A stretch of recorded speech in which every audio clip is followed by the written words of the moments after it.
Amazing morning mga ka-Toyota! Bigyan natin ng quick reviews itong display natin dito sa Toyota North EDSA Yaris Cross V variant top of the line for gasoline engine. Kung mapapansin natin, naka-projector headlight with daytime running lights, LED fog lights, tapos may front end rear sensor with 360 camera na po siya. Tapos glossy type na din po yung materials natin sa hexagonal grille.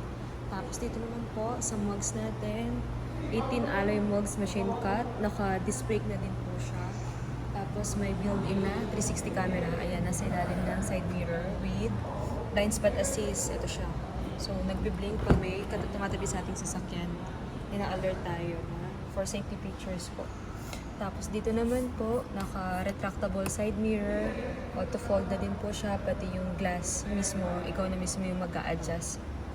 Tapos dito naman po, meron siyang electronic na adjustment sa seats, naka-leather seats materials, auto-leveling lights, tapos power tailgate.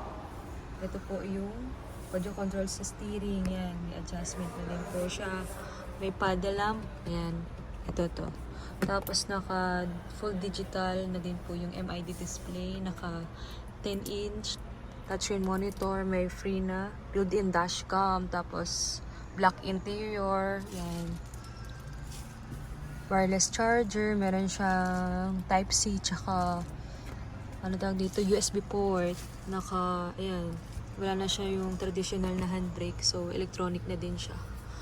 Tapos armrest po dito sa side. Tapos dito po, naka-ano na din po siya, chrome lining sa mga window. Body color na yung door handle and side mirror cover. Tapos dito may air vent na din sa second row. May sariling supply sila yung sa second row. Hindi sila may initan. 8 cup holders. Yan. Pwede din siya maging armrest. Patungan ng foods. Yan. Tapos dito, yan, naka-fin type antenna with spoiler.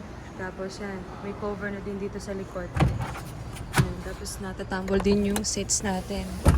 Yan, sa second row. Tapos dito din nakalagay yung spare tire natin. Bali donut tire lang siya, hindi siya yung mugs na katulad ng display sa labas. Tapos meron siyang, yan, locking sensor, power tailgate. Yan. Ito na din yung backup camera mo. Tapos LED lights na lahat. So, yun. Sobrang ganda. Sobrang cute niya. Tapos mataas din yung ground clearance nito, 212. 4-cylinder, 1.5 engine size. Yan. Ito po yung price natin, 1,300,000. Thank you!